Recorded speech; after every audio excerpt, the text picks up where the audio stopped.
right, we are live here on the YouTube channel. Stand by. Be with you shortly. Until then, enjoy the lo-fi.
All right, hello and welcome.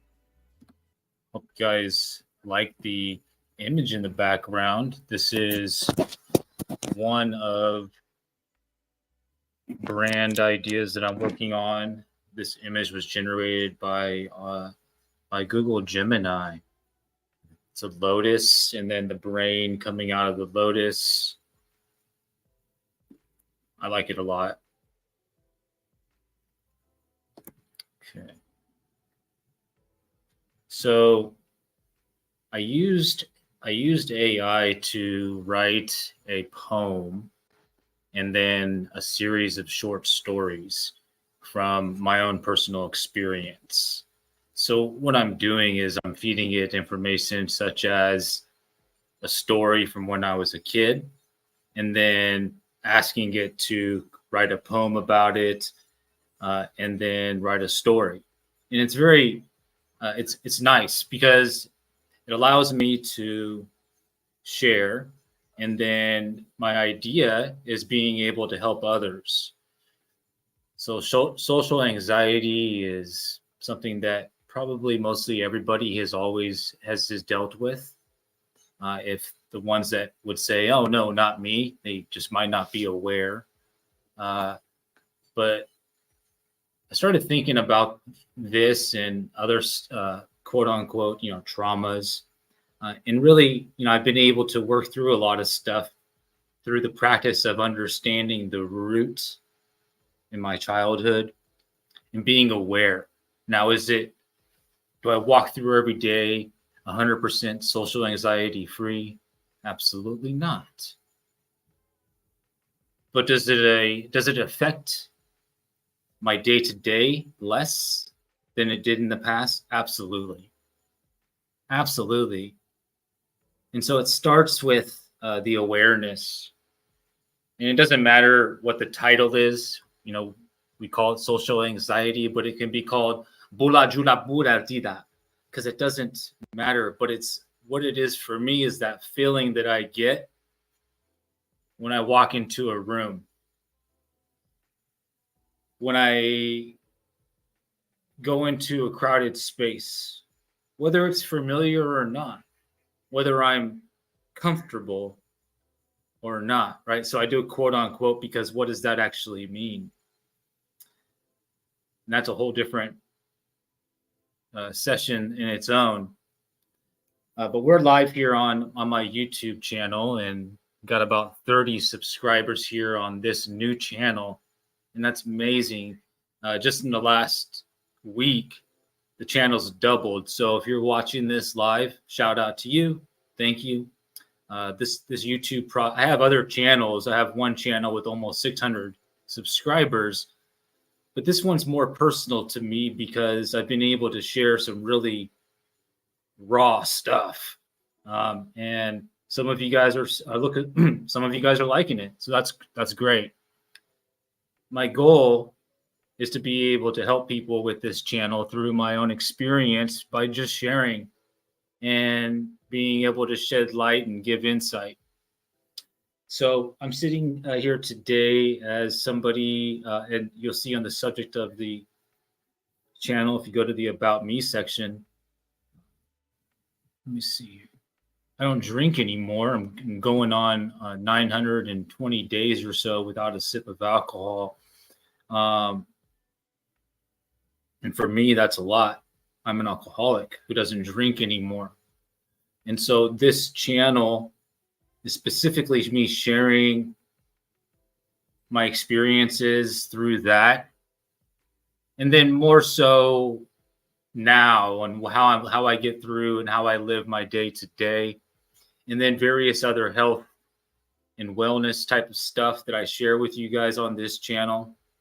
And then also some fun stuff. You guys get to really, I share stuff like when I go hiking or if I'm at the park and I see birds, or different. There's no rules on this channel, but the general idea is for me to be able to help others who may be going through what I have been through, or potentially have that coming up in there. It may haven't happened yet, right? And if I can help you guys dodge a speeding bullet through some of my stories, the stuff I've been through, that's the idea behind this channel.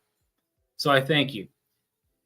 Now, as I opened up the subject when it comes to social anxiety and that feeling that I get when I'm in a room of people or I'm with other people or just in general, specifically overthinking what you are thinking. I'm always over contemplating what you might be thinking about me specifically. And I'm smiling and almost laughing at myself now because how selfish.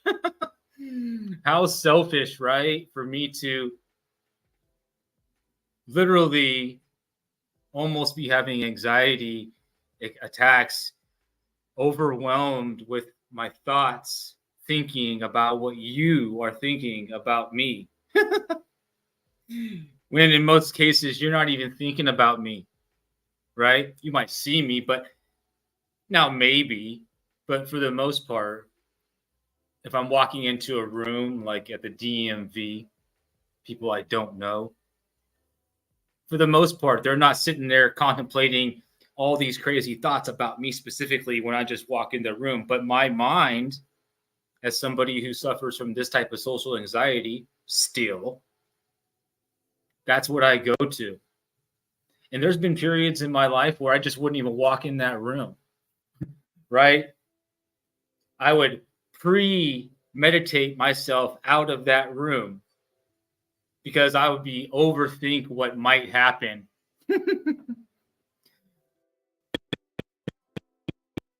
I'm not there anymore. So I've used technology to expand on my story, my experience. And we created a series of short poems and a short story and a character in the last couple of hours. And I wanted to share some of that with you here on this live stream. So just give me a moment.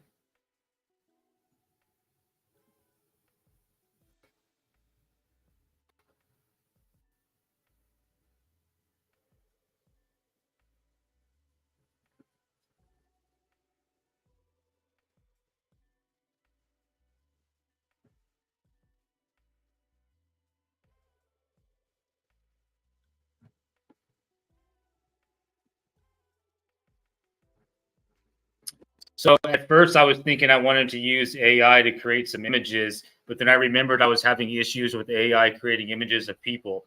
So I asked AI to create an image of a stick figure person that was alone, but in a crowd of stick people.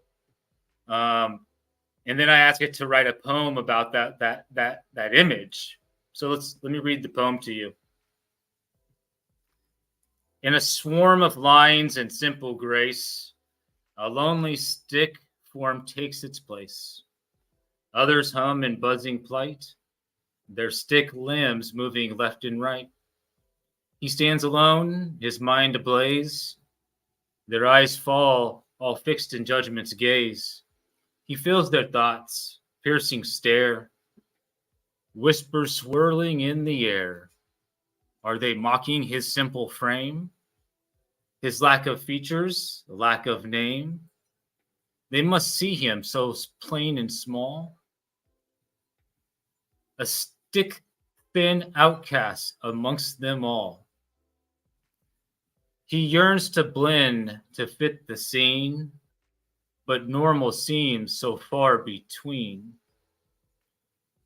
He's just a sketch, so a line so spare, in a world of forms beyond compare. Yet maybe in some twisted quirk, they don't perceive his lonely work. Perhaps his eyes slide right on past. He's just a flicker, fading fast. So I put in a prompt. AI gave me a poem. It gave me a couple of images, and then it helped me write part 2. Continue, add in what when he taps his right foot in the crowd, he gets small boost, and then the thoughts slow down. So some of you who may suffer from social anxiety may have been, or just anxiety in general, may have been suggested tapping. And that's not something that necessarily that I used, but I creatively thought of that. And let's see what AI says. And I'm going to have AI read it this time.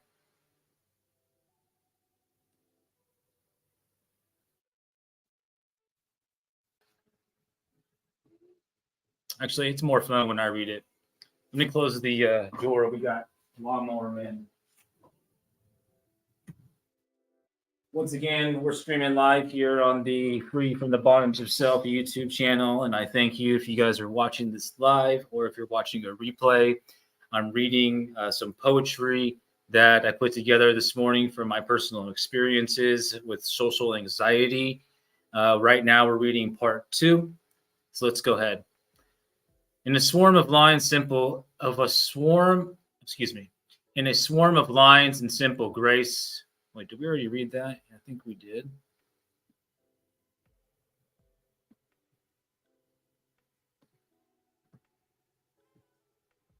No, it's just similar.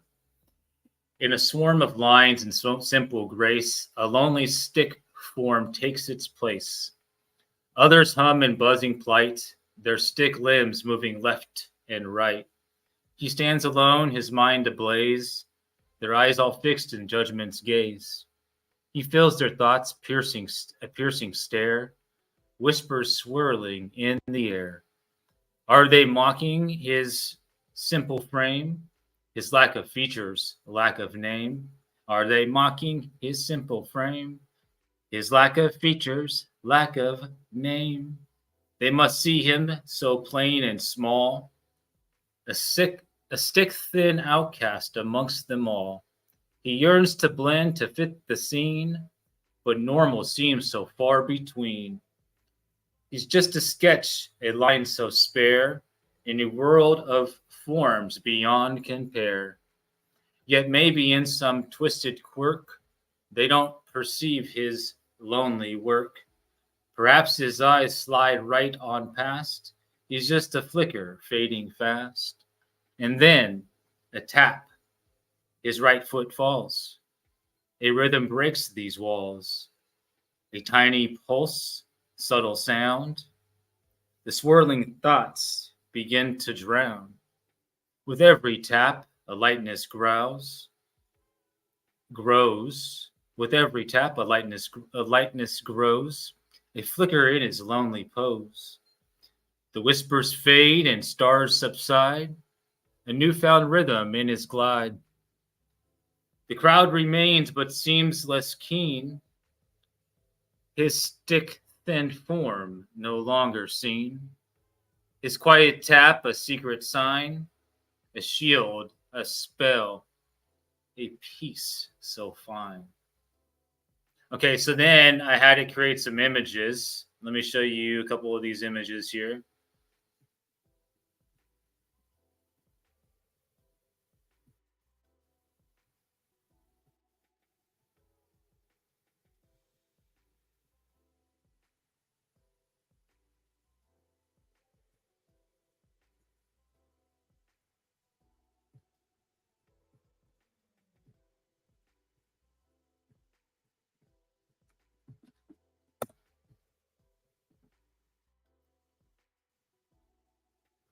So I've read you guys the poems. These are the images. Pretty good, right?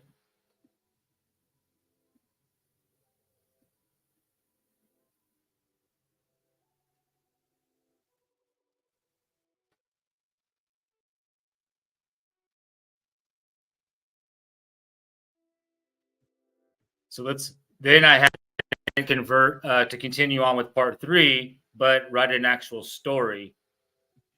The tapping became his ritual, his thread of sanity amongst the swirling unknown. Day after day, he'd slip into teeming crowds, a lone stick figure lost in a bodies.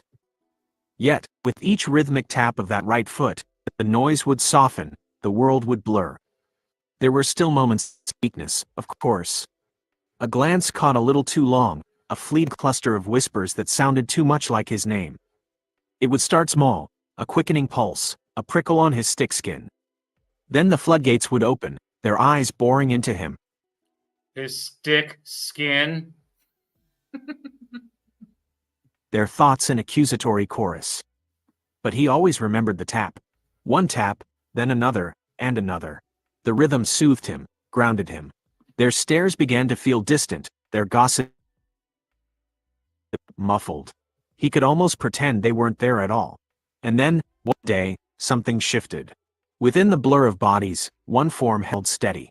A pair of stick-figure eyes that weren't cruel or dismissive, but curious. The stranger cocked their head, studying him amidst the motion. For a moment, fear froze him. Was this a new torment? But then another tap. Then another, the familiar piece returning. The stranger smiled, a tiny quirk at the corners of their line-drawn mouth. And incredibly, they began to tap too. First hesitantly, then finding their own rhythm. The world didn't vanish. The noise didn't fade entirely. But he wasn't alone anymore. In that shared beat, in those echoing taps, another stick figure found him, and perhaps, first time, truly saw him. Whoa, another one. We're talking about his girlfriend. And now at this point, I'm having fun with it. I've realized that we've created some poems, a short story, and I really feel like that with some customization and adding in of my personal story, it's something that I would publish into an ebook.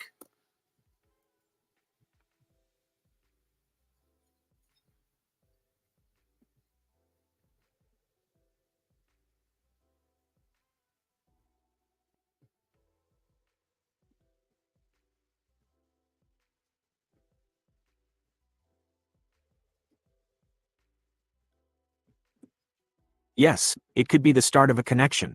Here's part 4, where we find out if the tapping connection leads to Mrs. Stickfigure. The tapping became contagious, not in a fearful way, but a curious, playful one.